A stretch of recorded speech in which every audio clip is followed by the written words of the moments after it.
Hello, everyone. Welcome to another edition of Trading Bitcoin with your host, Tone Vase. Sorry for another, bad link. I don't understand why Zoom isn't working. It worked perfectly fine for like 4 or 5 videos in a row, and now it's not. And I don't have the time to deal with this. Like I gotta call them, I gotta deal with them, and I'm paying for that service. It's to specifically do something that isn't working. And that's incredibly frustrating because I don't have time to deal with it, especially when it was working last week. Anyway, so wasn't a great day in the market. Let's just jump right to it. I'll also be doing a bunch of Q&A today. Maybe stay away from climate change for a change, but you never know. All right, let's go straight to screen share. All right, my typical disclaimer. This is an educational channel for intermediate traders. If you're not, please check out the Learn Trading section of my website, libertylifetrail.com. Lots of awesome free info. Section 6 is the more advanced stuff. This is the stuff that I tend to do more than any other trader in crypto. The sequential indicators, my own slight variation of that, so check that out. If all my free stuff is not enough, you have the consulting section here, and this is how this tells you information on what you can get if you reach out and want to pay me money. And if you do want to see me in person, please check out the trading seminars. I gotta update these numbers a little bit, but San Francisco is getting close to selling out. The rest, there's plenty of room, guys. So go ahead. I mean, I'm not going to cancel it, but people always ask me to come to their cities, like Toronto, like Texas. So you guys got to sign up, or I won't be back anytime soon.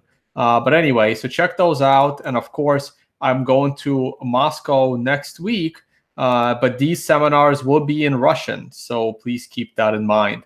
All right, let's just jump straight to the markets. I changed my cursor to be black instead of white, so that should be cool.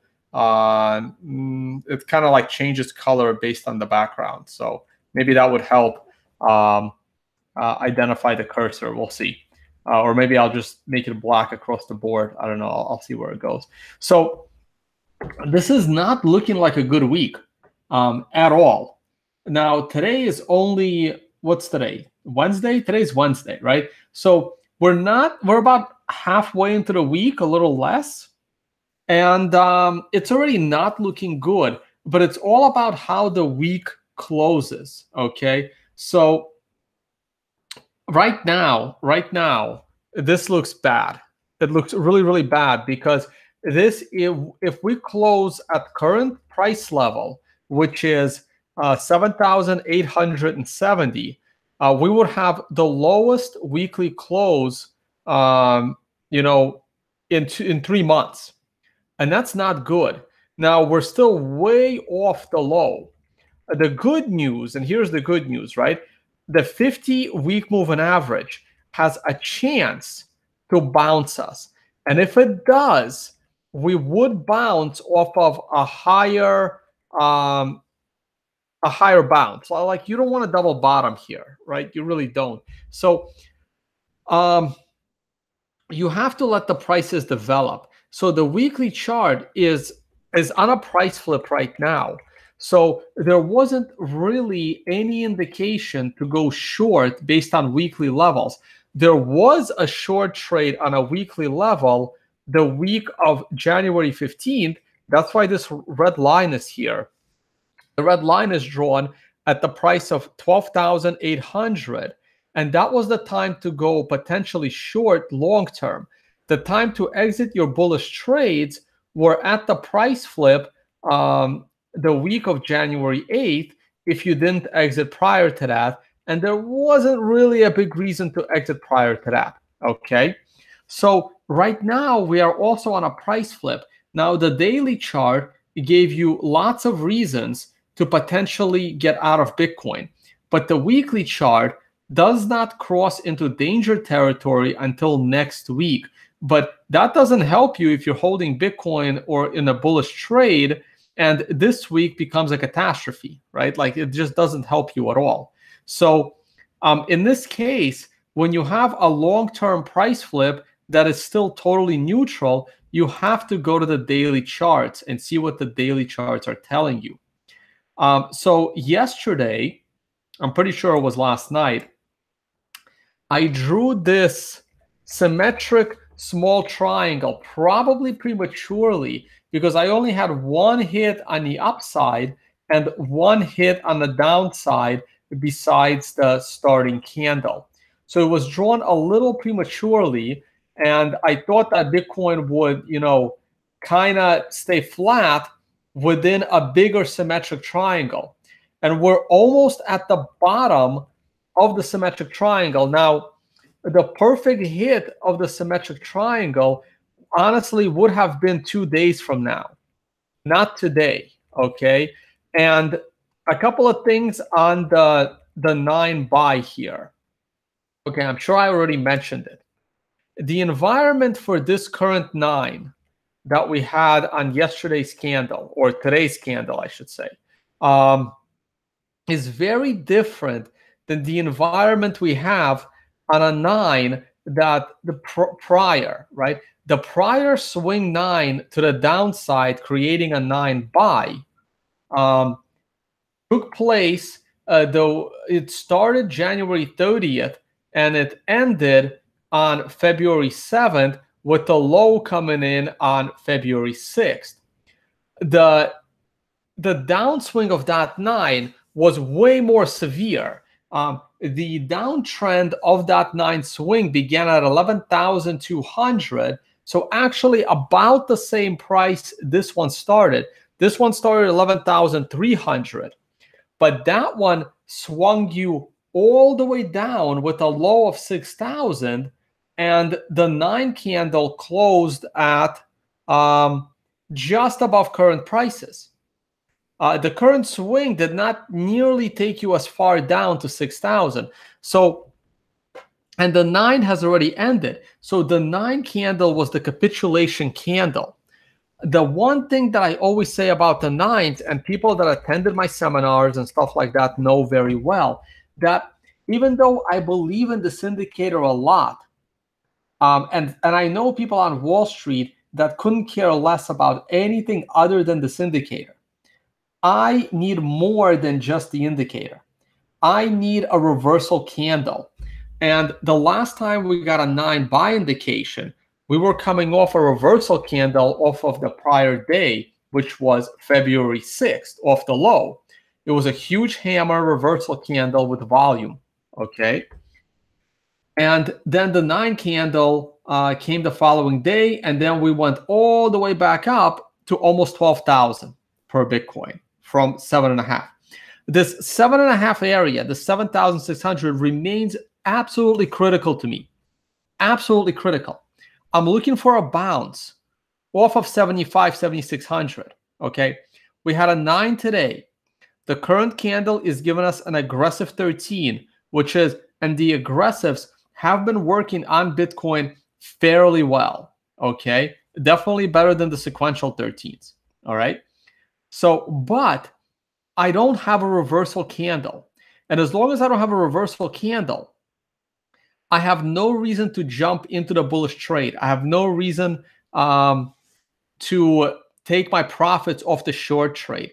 I would let it ride, because a 9 is, a glass half full, glass half empty situation. Yes, it tends to lead to reversals. And very often those reversals are short-lived before it continues the downtrend. But if the momentum is really weak, then we can just continue to go down. The question is, how do you know which 9 this is? And I was always skeptical of this 9 being a full-blown reversal. I was looking for it to be at least a short-term bounce, and this candle just started. This candle could be the reversal candle, setting us up for a 1 to 4 candle correction to the upside and then lower. This candle is also coming up on double support. I have double support at 75, 7,600. The perfect cross of that support is on the 17th, so in 2 days. All right. But if we, but here's my dilemma. If we consolidate in this range, all we're doing is setting up a condition to crash to the downside more. So we need a swift reversal. So in the next 48 hours, we need a reversal here, and a strong reversal.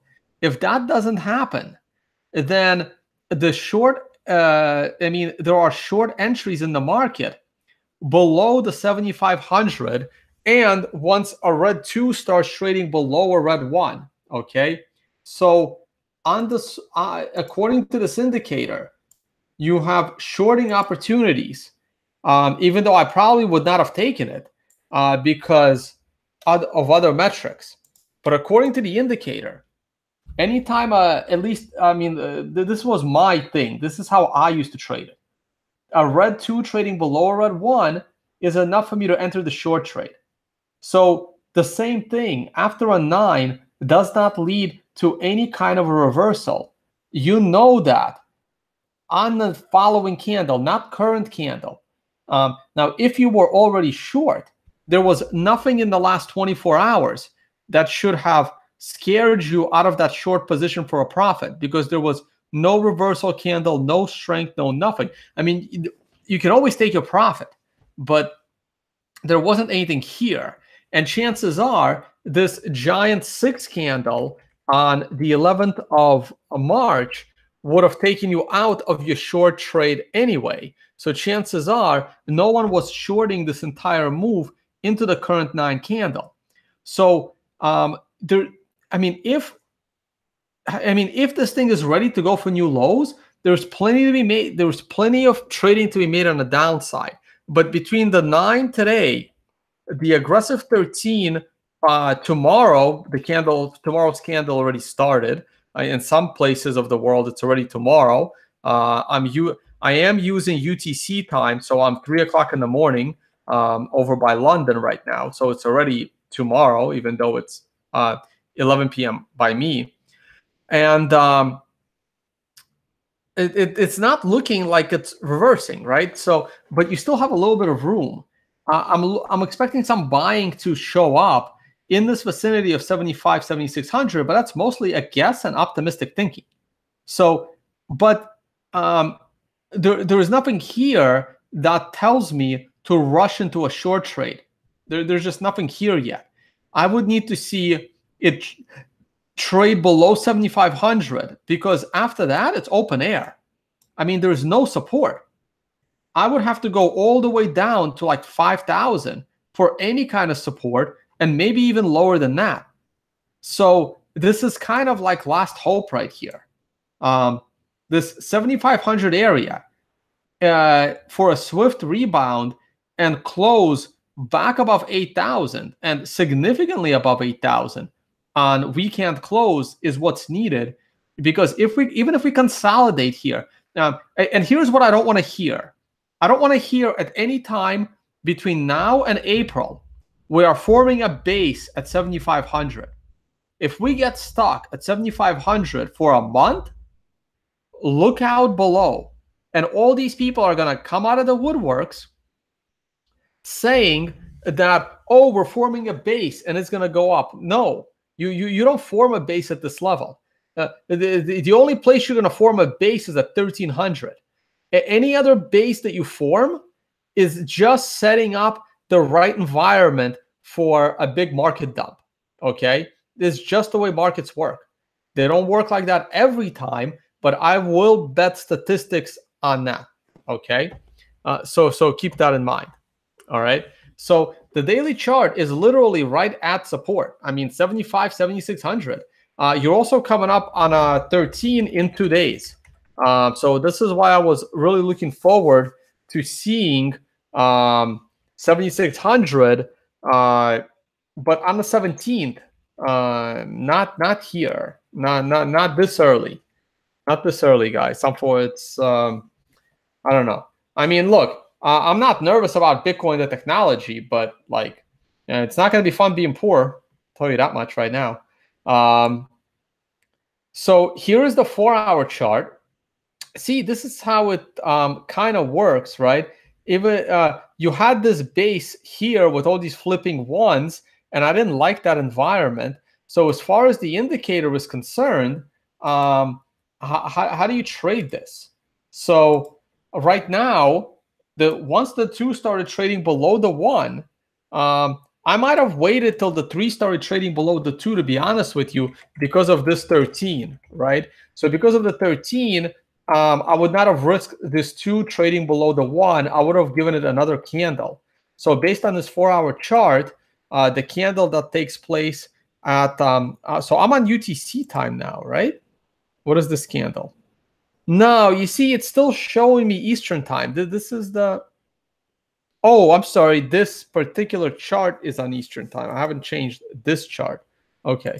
So UTC time. There you go. So I'll use UTC time. Oh, it's going to be so weird for me anyway.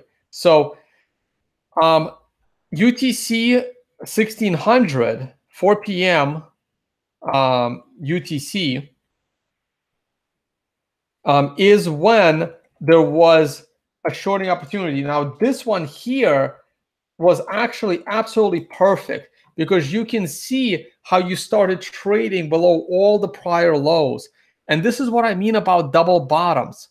Double bottoms don't hold. We can go back to the daily chart and you can say, well, you were wrong about this double top. Well, but I did warn people that there was reason to look for a pullback off the double top at 1200 that took place on February 20th, and the second one on March 5th. But the smaller your time frame, the less the more unicorny these double, if that's not a word, but like the unicorn of a double top and double bottom become greater the smaller your time frame. So here's a 4-hour time frame, and you had clearly a double bottom between 4 a.m. UTC time on the 9th of March, with the second one coming in on the 11th of March at midnight UTC. That's the double top. The moment you break below that's the double bottom. The moment you break below that double bottom, shit just accelerates. I mean, that's just how markets move. It's the psychology of traders. And because of this 13, I would have been a little hesitant on trading on a red 2 going below a red 1, but I would not have hesitated on a red 3 trading below a red 2, as it also starts trading below the double bottom. And that took place at 4 p.m. UTC time yesterday, okay, or today, however you want to think about it, okay? And now we're just accelerating to the downside. And, you know, we're on a 5 of 9 on a 4-hour with, you know, 4 more candles to go and 1 hour left. So 17 hours to go in a potential, you know, reversal of a 9. Oops, didn't mean to move that. And look how the prior 9 didn't do anything, right? And here's my red line. That means I would have pointed out that if a 9 does not reverse your price, then the 9 is leading to a countdown. This is a perfect example, right?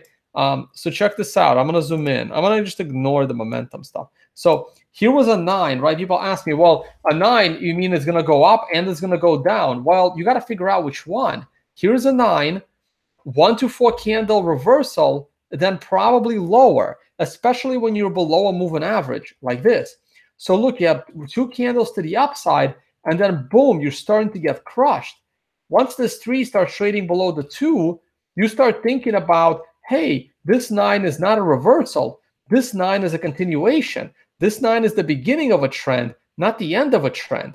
If you're a little nervous about getting in at this point, once the 3 starts trading below the 2, you lower it to once it starts trading below the swing low, which would have been at a price of 10,378. And this took place on March 3rd. Now, what happens when a 9, statistically, this is all statistics, what happens when a 9 is when you realize that the 9 is the beginning of the downtrend, not the reversal of it. you start the countdown. You see these numbers, 1, 2, 3, 4, 5, 6, and it ends on a 13. Also notice there were a couple of pluses.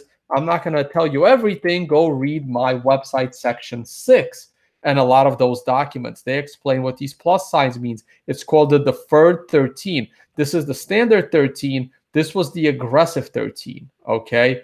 And there's a combo 13 somewhere in here that hasn't completed yet. So hopefully it'll show up eventually. Yeah, combos aren't showing up much. Yeah, they're around there somewhere. There's a combo. The math for all of these 13s is very different. So please read the articles and documentation and the book and everything. Anyway, so the 4-hour chart not looking good. Here's the 1-hour chart. The 1-hour chart, pulled back into the 50-period moving average and has completely dropped. Again, here's the situation. You had a 9 for a potential 1 to 4 candle reversal, but it didn't. It just, gave you this base. And when you had this base, man, once you go below this base, it's in trouble. Now, of course, it went below a base on a 1 candle, not a 2 lower than a 1. So according to the 1-hour chart, there hasn't actually been a new short entry based on hourly candles. So we're kind of stuck where we are, okay? But we started the countdown to 13 on the hourly chart. So let's see where it goes. So the hourly chart is kind of neutral at the moment, or you have to admit that you missed the move down. And but all the other ones are. I'll check the 12-hour chart only because the 12-hour chart has been fairly good. Here's a 913 on a 12-hour chart that took place at yeah, see, the 12-hour chart's weird. It's not like midnight, right? Oh, okay, I'm sorry, it's not weird. It's not on UTC time either. Let me put it on UTC. I'm slowly moving to UTC time, guys. Right, so the 12-hour chart gave you a 913 halfway into the day of 3.9, gave you a nice little bounce, and now we've reversed back down. Now, also notice we're on a 12 of 13, right? So you had a 9 here, and this 9 that took place on February 25th is leading us into a 13. I'm only showing you like the last candle here, but that's a 12, so a 13 is coming, all right? And I mean, the 12-hour chart gave you very nice arrows at the tops and bottoms. This one gave you a short-term reversal, still enough for a tradable bounce, take your profit or stop loss. And that's where we are now. That's about it. The new code's released. If you've been a client, you should have access to this code. If not, you may want to reach out, shoot an email or telegram me or something. What else do I want to say? That's about it. I mean, I'll take your Q&A. If you like my work and you want to support my work so I can continue to bring you all this free content and feel good about it, please check out the... What is wrong with my page? That looks weird. Okay. Please check out the affiliates and referral section of my website. A lot of them are discount codes. Save 50% on VPN, save 10% on commissions at an exchange. So go ahead and check these out. Of course, TradingView, which I've been using it forever since pretty much they came out with the Bitcoin charts and stuff. So check that out. Thanks, guys. All right. I actually have over 2,000 viewers. Wow. When Bitcoin crashes, everyone watches. When Bitcoin goes up, I get a lot less views. Very interesting. All right, I'm going to go to camera so I can say hi to you guys. Once again, I'm a little bit frustrated because of the Zoom situation. And it's just like finding time during the day to call them. And I guess I should call them sooner than later because if Zoom messes me up a couple more times, I'm going to call them like cursing out everybody at that company. All right, I got a lot of questions. Let me start. All right, what do we got here? I got two people sending me questions, so I really hope they're not like the same thing, guys. All right. Let me see here. Hey, Mike, I'm gonna go with yours first. Maybe this wasn't a good idea, having like a group for people to send me questions. I kind of wanted one person to take the lead here. All right. Anyway, let's take a look. Am I a fan of Stephen Hawking's? Not really. Any thoughts on his passing? Not really. I mean, I think it's great what he achieved, but I wasn't really a huge fan of his work.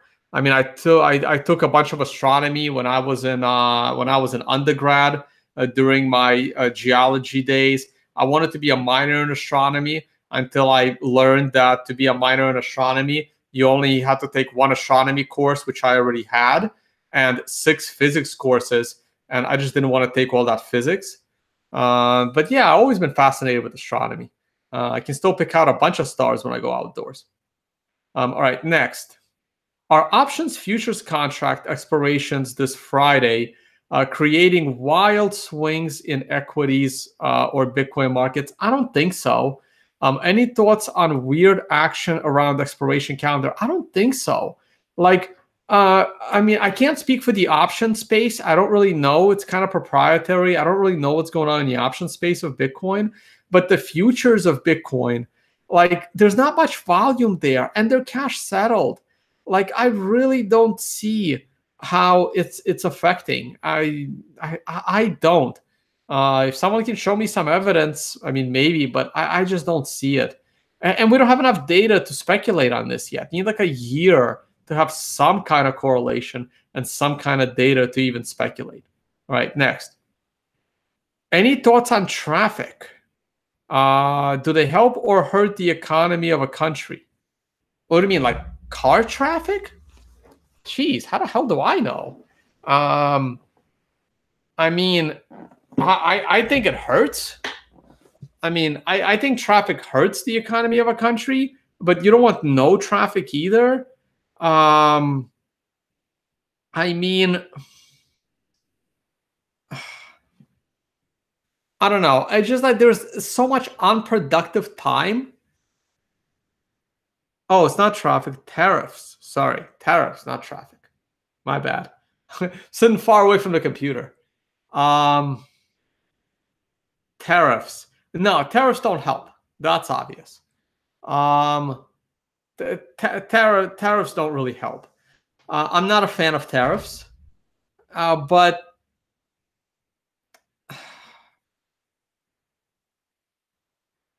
I really don't want to get into it, and I'm also not an expert.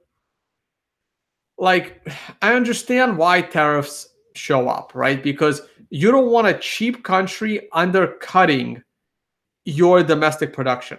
But here's the thing, right?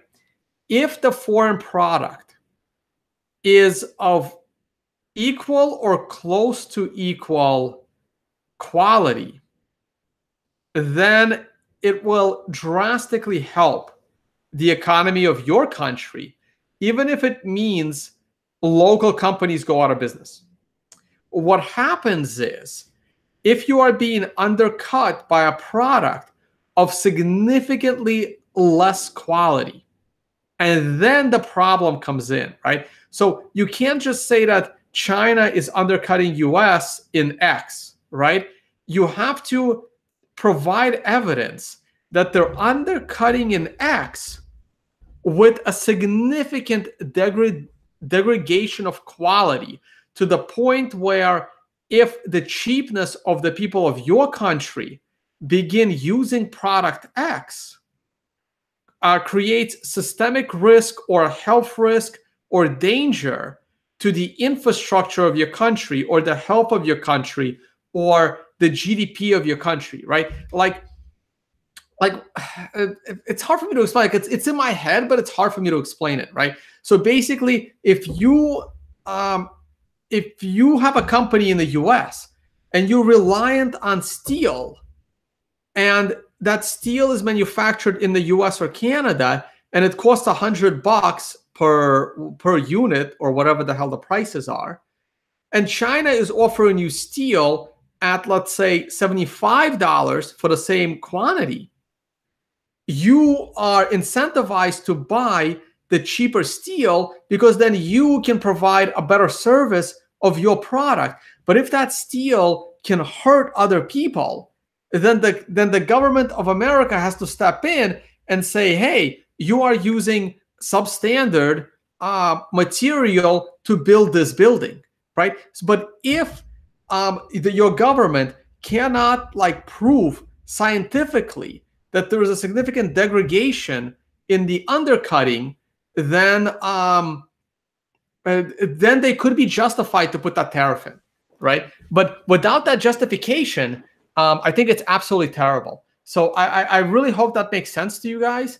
And just because something is coming out of China does not mean that it's of poor quality. And we're seeing it right now in Bitmain, where Ant miners were not of cheaper quality than competitors. They're even without the ASIC boost advantage, which Jimmy says wasn't much of an advantage, they still had some of the most efficient miners there. So don't automatically assume that just because something is coming out of China, it's of a lesser quality.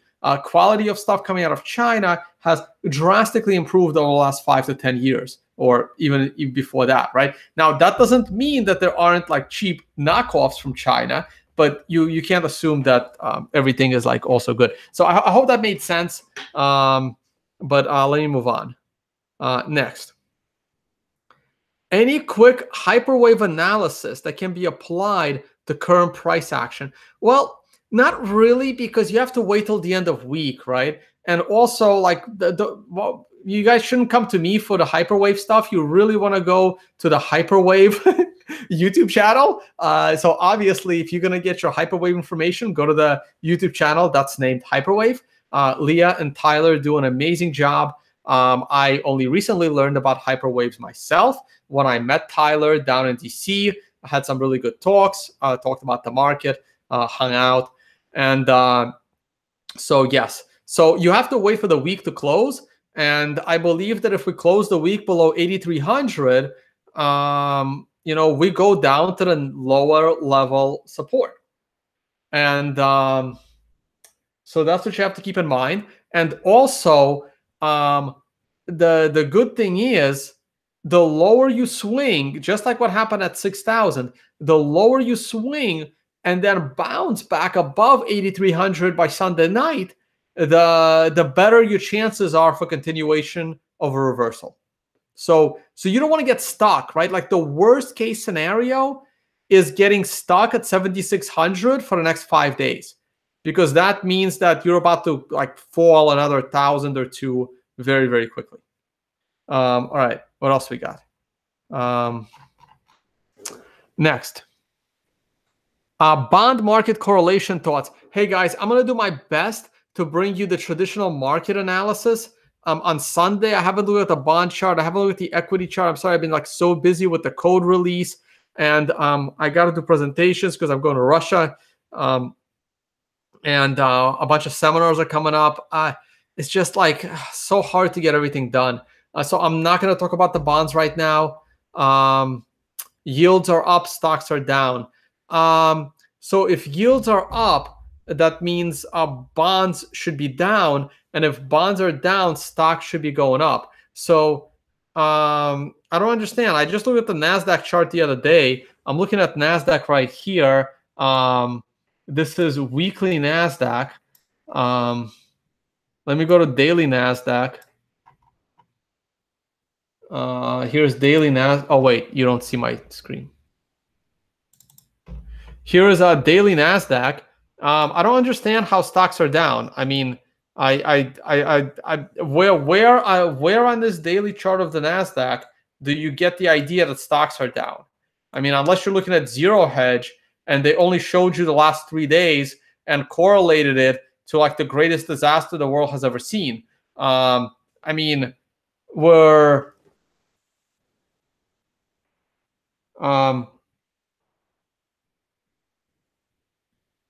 I mean, this is the close of the NASDAQ today is the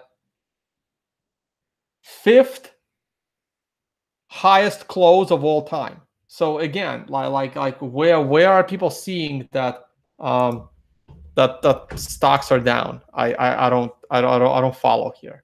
Um, I'll open the S&P 500 only because I'm curious now. SPX daily.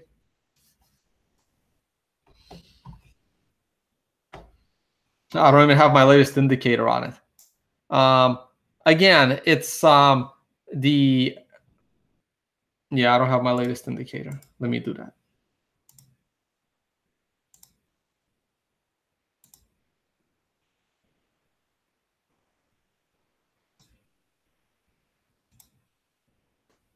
We're on a 7 of 9. It's going to be a little hard to get a 9 because we got to go back up.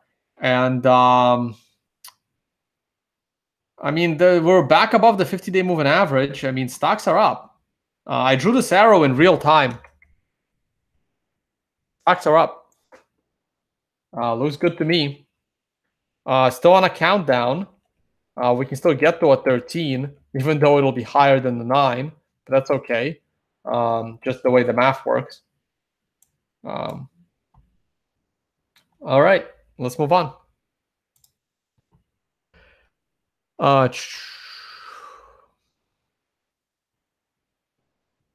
Is this more of a news-driven sell-off or traders trading the technicals? Neither or both. I say it's more like people are getting nervous and they're seeing the price go down, so they want to sell before they lose more money, causing more selling, causing more bad news. More bad news causes more selling. It's just a perpetual cycle until the last guy finally sells in a large quantity, and then there's nobody left to sell, and then Bitcoin goes back to all-time highs. I don't know how long this is going to last. I'm getting actually lots of cool pictures of comparisons between 2014 and the current environment, and that looks fine. Somebody in one of my group chats, which is only for clients, by the way, sent a really neat one. There's a lot of activity in there. Hold on, let me see if I can pull it up. Man, you guys post too much. It was a really cool comparison. Oh, wait, you guys don't see my screen again. There you go. Yeah, here it is. I like this chart. Let me save it. Save image as. I'll show it to you. Picture. So this is 20. This is Bitcoin 2014 versus 2018.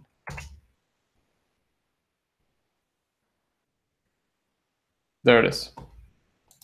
So thank you, whoever made that chart. I think it's pretty cool. Well, it's not fun. It's not that cool, but let me get some circles here. What's a good color? Maybe yellow. There you go. So yeah. So the difference is, right, this is a 12-hour chart, and this is a daily chart. So the current environment is just happening a little bit quicker and a little bit faster, right? But notice that the shape is pretty much the same. This is the bull trap. Oh, that's too thick. Okay. So notice the bull trap here and here, right? I mean, that's the comparison, right? And here is the initial capitulation that we had. I remember this well. This is back in 2014. I believe this was around April, okay? Around the current time, actually. Well, actually, no, April's coming. And here it is in a very similar fashion. So now this seems to be happening 12 times, 2 times faster. So let's hope that we bottom also faster. But this creates a very interesting dynamic. But right now, we're already going lower. So what usually happens in these things, right, is they tend to The moment something becomes perfect and obvious and clear, they tend to not do that, right? So this did not happen. And now we're already going lower, right? But I thought this was a very neat comparison. I'm actually really curious how the person drew this line on, is this TradingView? Yeah, TradingView. So I'm really curious how this zigzag was drawn, because it looks like perfectly with this, right? But so according to this drawing, this prior high, I wonder what price that was at. It's hard for me to see. It looks like around 4,000, a little lower, right? So that's interesting. So I thought that was a cool chart. Okay. So good job, whoever drew that. Now, is it going to happen this way? No one knows, but it's a looking damn close so far up to this point. Or maybe this wasn't supposed to be zoomed in this far in, right? But this looks pretty accurate to each other. But this also means we get a little bump, and then we get a bigger bump all the way to back to 12,000, setting up a potential second bull trap. But guess what? I'm not going to get caught on this bull trap like I didn't get caught on this bull trap in 2014.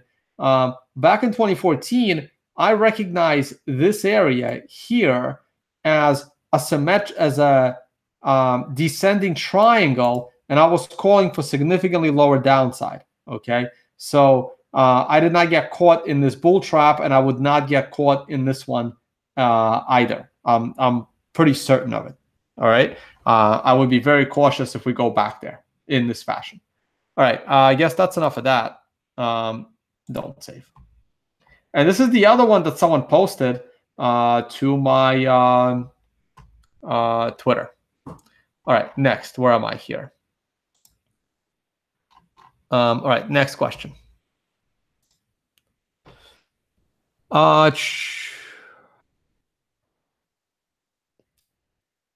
Are you buying a new Canon miner? I'm trying to. Yes, I already got in touch with them.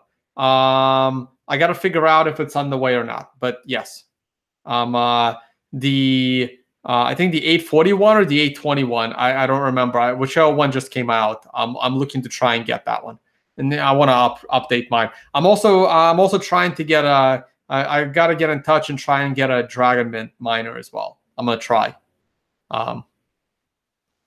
I kind of only want one. If I have both of them, I'm not sure exactly what I'm gonna do. I have to find a way to run them both then. Have I seen the John Oliver cryptocurrency video? No, I haven't seen it yet, guys. I'm sorry, I've been busy. Next, Peter Brand says 7,600 is not going to be a double bottom because the high volume of the sell-off suggests Bitcoin is overbought. Do you agree? Well, 7,600 is not a double bottom because 7,600 wasn't a bottom before, right? 6,000 was the bottom before. So 7,600 would actually be a higher low. So 7,600 is not a double bottom to me. Now, the other thing that is said in that comment is the high sell volume. Well, you don't know if tomorrow is going to bring high buy volume, right? So you can't assume that. So again, I'm going to go to screen share here and pull up the daily chart. See if we're already getting some action here to the upside, right? This is why the 1 hour chart did not give me any indication that you should be going short. But here's the thing. Let me go. Oh, wait, you don't see my screen again. Another reason why I want Zoom, because you can see me and the damn chart. Anyway, so here's the thing, right? Like, look back on the capitulation day of the 5th of February, where the Mt. Gox trustee sold the rest of his coins. Let me move this over this way, because at the time, no one would have known what the next candle would have looked like, okay? And look at this giant red day, right? Like, this was the highest selling volume on the 2nd of February, sorry, the 5th of February. This was the third highest selling volume in what is that? In 2 months or more, um, and like crazy. Like, how do you know? How did you know that the next day was going to be this huge buying volume? And guess what? If I go back to the 12-hour chart, right? Nope, that's 12 months. If I go back to the 12-hour chart, right? Let's take a look at what happened the second half of the day. Yeah, you see this right here? Look, here's the 12-hour chart based on UTC time. Okay. I wonder if the candles shouldn't change if I, no, they should. So here's a 12-hour chart based on UTC time, right? So if I zoom this out,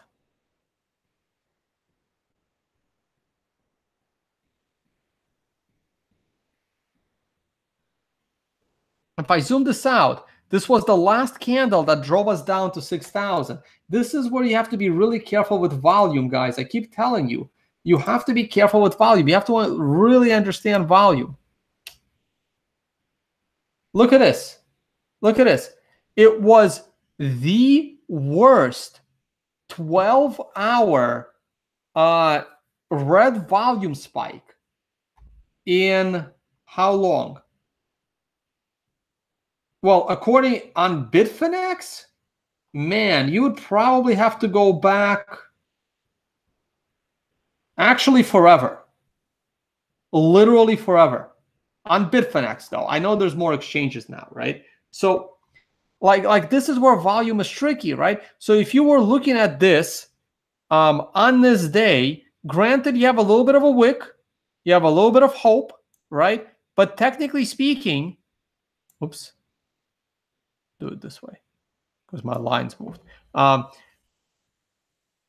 You had the worst red volume spike ever. And then look what happened the next candle. Huge green volume spike, right? Now, granted, half of this volume was already positive, but you can't assume that. And this is where I disagree. Like, I don't know if Peter Brandt said that, and I hope he didn't say it, because looking at the daily chart, if I put this back on 1 hour, and this is actually important. Looking at I have 2,300 viewers listening to this, so that's good, right? So you can't just assume that just because all of these big red candles are happening right now, like you don't know whether every single one of these sellers is actually itching to get back in the market as traders, right? So for all you know, tomorrow could be a green candle taking us back to 9,000 with the bigger green volume spike than what we had on February 6th. So you can't assume future volume from past volume, okay? It doesn't work that way. It really doesn't. All right, next. Tone, what is the point of your Telegram trading channel? What goes on in there? Sure. So basically, I didn't think I would have this much interest in using this indicator, the time indicator, the random number generator when I started, right? So I just wanted a place where, the 20 or 30 people that were going to be interested, I would have one Telegram channel for me to make announcements, or if I make an update to the code, or for the people to mostly talk amongst themselves. And it unfortunately has grown to a lot of people. And the only point of that channel is it's really twofold. One, for me to make announcements, and two, for people that have learned this particular trading indicator and are using this trading indicator to kind of bounce ideas off each other and to post things that they see in the market. I'll tell you what it is not. It is not a channel where I make buy and sell suggestions. So if that's what you're looking for, that is not it, okay, at all. And I try to, it's got, it's a little more active than I want it to be, but I guess I'm trying to not to be a policeman too much. I'm trying to let people speak. And also, like, it's a way for my followers that were consulting clients to, you know, when I go live, somebody posts, you know, the link in there. Hey, Tone's going live. Things like that. Okay. And it's also a place where I have a bunch of people that were my clients at one point. And if I have a question, I'm like, hey, can somebody find me the video of this morning's Senate hearings? You know, things like that, right? I have a group of 100, 200 people or so that I can ask questions to in order to make my life a little bit easier as far as research goes. But it is absolutely not buy here, sell there. It is not that kind of group at all. And those that attend my seminars get put in there automatically, you know, things like that. It's just for people that have access to this code to kind of, you know, throw in. If someone sees a 9 somewhere, they throw it in there. But it's not a hey, we all need to buy this, we all need to buy that. Even when it comes to Bitcoin, it's nothing like that. Nothing. Okay, next.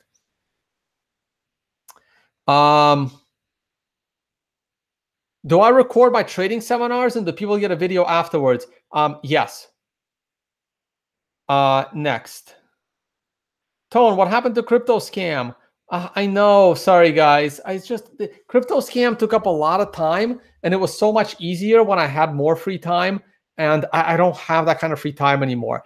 But something very similar to crypto scam is coming back. I have anyway, just it'll be announced soon, but it's going to be audio only. So anyway, through the World Crypto Network audio podcast. It's in the works.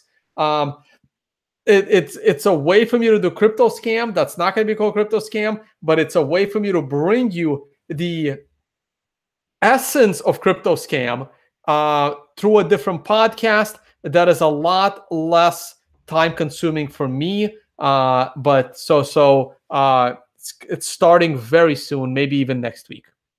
Though I'm in Russia next week, so we'll see how that works out. Next. Your mate Ven Zen was screaming for 2,000 Bitcoin price today. Any thoughts? I try not to cause panics in the market. So I think for me, it's a little premature to scream for 2,000 BTC price. And I try to call the downside a little bit more responsibly than call the upside. I am not screaming that price yet, but I will say that if 7,600 does not hold in the next 48 hours, the next most likely best reversal point is at 1,300. Like I've always said, 1,300. We could reverse at any point, but we will reverse from 1,300, or you will not be seeing me doing Bitcoin videos going forward. Next. Tone, can I book a consulting call with you? And will you look at and evaluate altcoins? Look, the general answer is yes. This is what I used to do, but I've been turning down so much consulting business. It's absolutely crazy because, like, I'm just a little too busy for one-on-one 1 hour consulting. And like, I have to make like serious exceptions for that. Mostly because like I feel that even though 1 hour consulting with one person for 0.1 Bitcoin is very financially lucrative for me, I just don't see a huge benefit. I would rather spend that hour bringing you another video where 2,000 people can watch me talk instead of one person. So I've been turning a lot of these phone calls down. But technically, yeah, this is what I still offer. So the answer is maybe. Next, the 200-day moving average has bounced the price for practically the last year. Does it worry you that we have been trading below the 200-day moving average? Yes. Next question. I heard you have a geology degree. Yes, I do. Are you familiar with the work of famous geologist Randy Marsh from South Park, Colorado? No, I am not familiar. And I've never really watched South Park. I know it's hilarious. I've seen 1 or 2 episodes. I've never really got into it. All right, let me check out Corey's questions. Thanks, Mike, for those. Oh, man. I try to keep these under an hour, but, today's a big day. Okay, let's see what you got. We are very near phase 3 being invalidated on hyperwave. Do you think the bulls can push it through today? I hope so. Look, there's still hope, right? I mean, you're looking at my daily chart. There's still hope right here. There's still hope that today will close as a green candle with some volume, and we can go up from there. So there's still hope for a reversal candle. Now, if you're short going into this 9, you start to worry about your short position if the next 24 hours give you a reversal candle. So this current candle is important. Like almost every candle was important except for candle 7 and 8. Actually, 7 was kind of important because I wanted to close it above the 50. But if the bulls come in today, then we got fairly close to 7,600. We were within margin of error. We were at 77.30. So, all right, next. Look, do I think the bulls can bring it back up to 8,300 by Sunday? I have no idea. Like, I try not to put in my bias here. I don't know. I don't know. I wait for the market to tell me what to trade, not the other way around. Next. Can you talk about the RSI?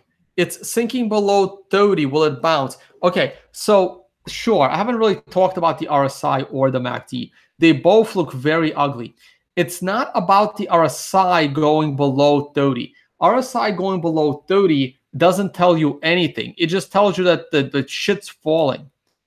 You need RSI to come out from below 30 back above 30. Same thing the other way around. It's not, I mean, look, if you look at the high, let's talk about the daily RSI, right? So I wish I could do like a vertical line just so I know what day it was. Let me see here. Let me try. I'm going to delete them after.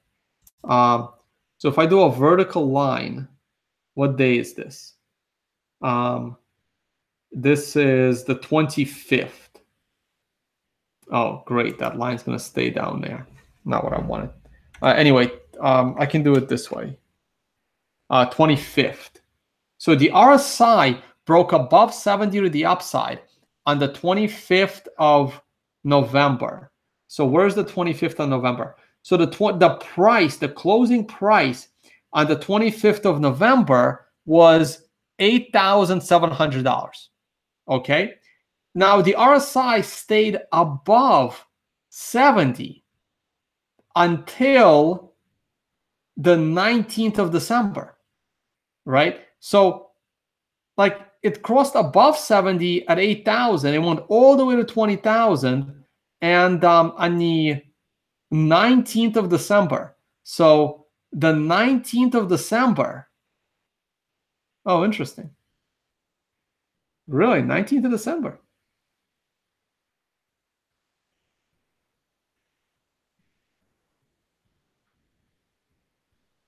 Just double checking here. Yeah, 19th. So the close of day, so the 19th of December was actually the third down day from the all-time high. The close that day was 17,000. So the way to trade the RSI is not when it goes above 70.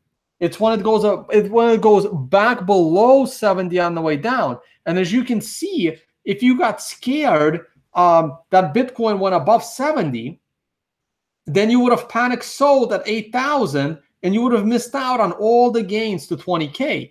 On the other hand, if you would have panicked when it fell out back below, you would have panicked at 17,300, which would have been a pretty damn good sell. And then when it went back up, the RSI was nowhere near to overbought. So it's the other way around now. So as you can see, if you look at the RSI, I know it's a little small on your screen, but if you look at the RSI, we fell below 30 literally on February 5th. And then by February 7th, we were back above 30, right? So that's what you want. You want it to be back above 30 from below in order to consider the RSI to be a useful bullish trading mechanism. The moment it goes below 30, it can stay below 30 for the rest of the year.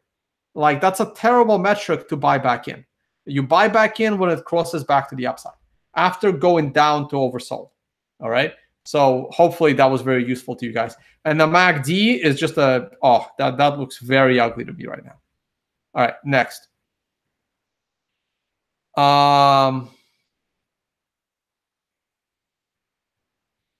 What happens if we break 75 and 7600 before the 17th? The same thing that happens if we break it after the 17th. It's bad. It puts 1300 back on the table.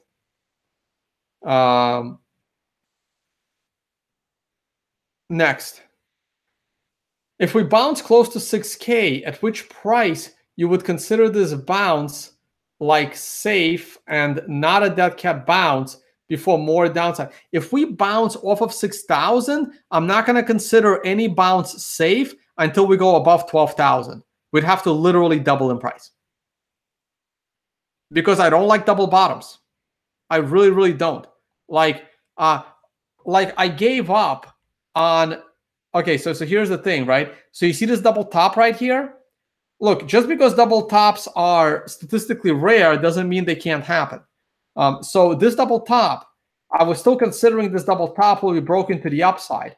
You know when I gave up on that? I gave up on that the moment we closed below the swing low, which took place on the low of the 25th, which was at 9,300. The moment we got this candle here on this candle on the 3rd of March, this candle gave you a new swing low and a new closing low. That's when I gave up on the double top and was strongly considering this to be a significant downtrend into a 9, which it actually was. The same thing works the other way around. Notice that if we go all the way to 6,000 and reverse from 6,000, where is the prior swing high? The prior swing high is all the way at 12,000. Therefore, I will consider everything a dead cat bounce from 6,000 until I get a higher swing high and a higher closing high, which means I would need a swing high above at around 12,000 and a higher close at around 11,500. Like, we'd have to literally double in price. Sorry, that's the reality of the situation.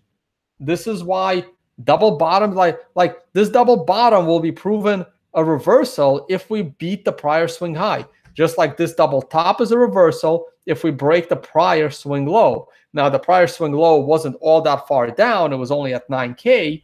But next, if we go down to 6, that's the, when you go straight down, there's no resistance either going up. So anyway, I'll talk about it when it happens, if it happens. Next. Can you advise your thoughts on the new email sent out from Coinbase updating its user agreement? I have not seen that email. I have no comment.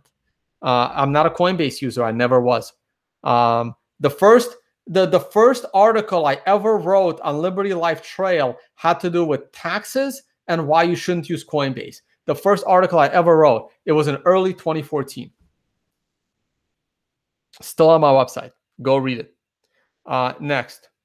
Is there a descending triangle on the 4-hour chart? And is it significant? 4-hour chart. No and no. I don't see it. It's not standing out to me.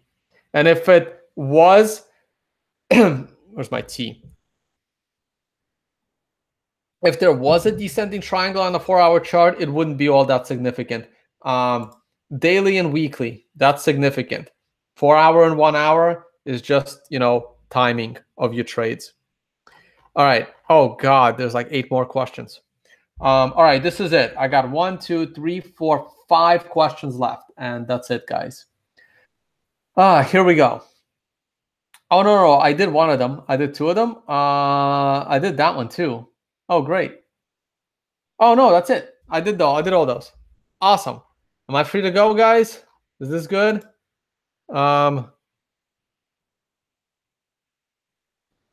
Yeah, I went over my hour. All right, I think this was good. Thank you. I still have 2,000 people watching. So once again, if you like my work and you want me to bring you more videos, again, right, if I like the question about private consulting with one-on-one clients, if I start doing one-on-one consulting again, I can't bring you 2 to 3 videos a day, right? So instead of 2,000 people benefiting from my content or enjoying my content, only one person does, and that feels kind of wrong, which is why I've taken a step back from hourly consulting clients, and I kind of moved it into seminars. At least with a seminar, I have a 1 full day and like 20 people benefit with a lot of good content for the whole day, right? So you're paying the same price as a 1-hour consulting call, but you actually get to see me in person and for 7 hours. Okay. And usually like, a dinner the night before, sometimes drinks after. So like I try to, make myself accessible because I know people are paying to see me, though if Bitcoin continues to go down, I don't know if my seminars are going to be affordable, because if the cost of the venue is more than the price I'm getting from like the 10 or 15 or 20 people that show up, won't really make sense. So, if the price of Bitcoin drops a lot, maybe I'll go anyway. I don't know about the business model, but anyway. So, but using my affiliate codes, I try keeping them as legit of companies as I can find in the space for these products. And though I could always be wrong, but it's as legit as I can find. So this is how you can support my work, so I can continue to bring you these free YouTube videos, right? And if people don't like these free YouTube videos, they don't have to watch. All right. Please check out the audio podcast on the World Crypto Network. I will be doing a podcast specifically for the audio, not the video. So that should be pretty cool. It'll be crypto scam-ish, which should be a lot of fun. And that's about it. If you're in the Northwest, I'm not getting Vancouver, guys. Vancouver. People have been telling me about go to Vancouver. Yeah, if you're in Seattle, if you're in Portland, you may want to check out Vancouver seminar, guys. I know I've been asked to come to Portland. I've been asked to come to Seattle. I chose to do Vancouver and San Francisco, and I figured people from Seattle and Portland can make it to those seminars. But you guys got to hit me up. All right. If I can't sell out Vancouver, the chances of Seattle or Portland anytime soon are not going to happen, because I would expect a very low turnout in that area, right? So the upper Northwest may not be as enthusiastic about trading, is what it will tell me. All right, guys, I'm rambling now. I will talk to you all on the next one. Thank you again for watching. And we'll see you tomorrow bright and early, maybe a little bit earlier, with Leah Wald as always. And Jimmy's on vacation, but I'm doing my best to bring you the best possible replacement while Jimmy's away. All right. I'll see you all in the morning. Good luck trading.